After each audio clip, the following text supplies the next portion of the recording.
Well, I stayed up till 2 a.m. watching Colombia, Croatia, and it wasn't pretty.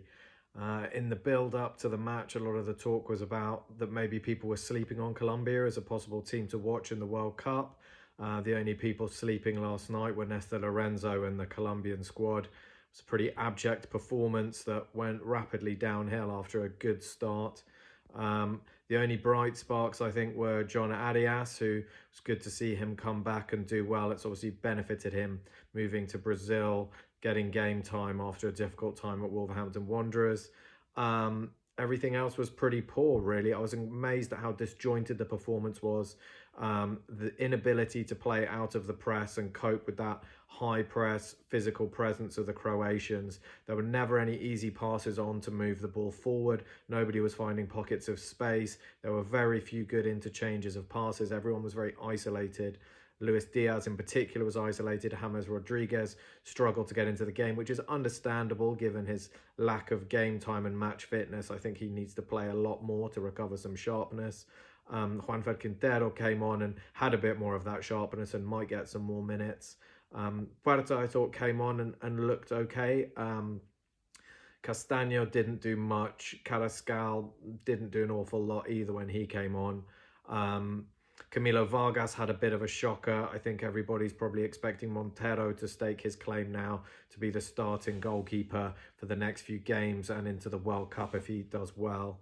I was very surprised that that back five that's played together a lot really struggled.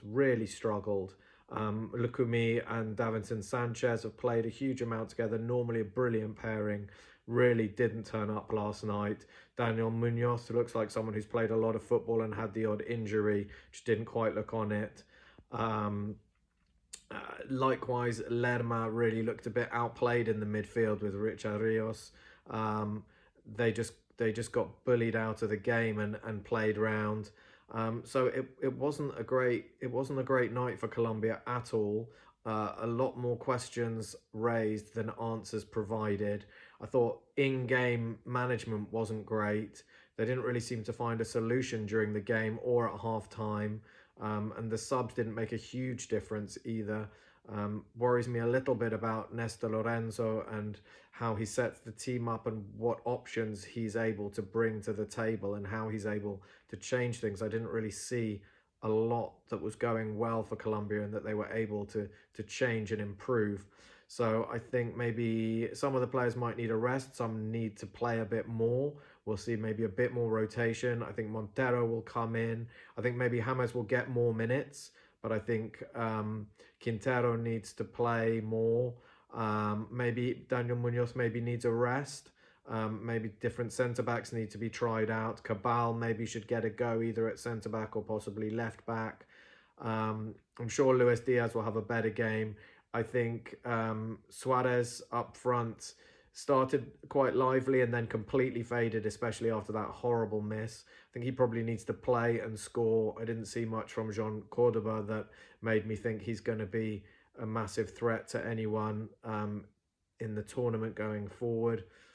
So I think Suarez needs to play and score and get some confidence. Diaz needs to have a good game. James needs to get some fitness. One or two of the squad players can come in and get a bit more game time and push some of those established players a little bit harder. But I think a lot of questions for Lorenzo and the players. If they play like that against France, it's going to be a long evening on Sunday night. They need to sort that out and quickly.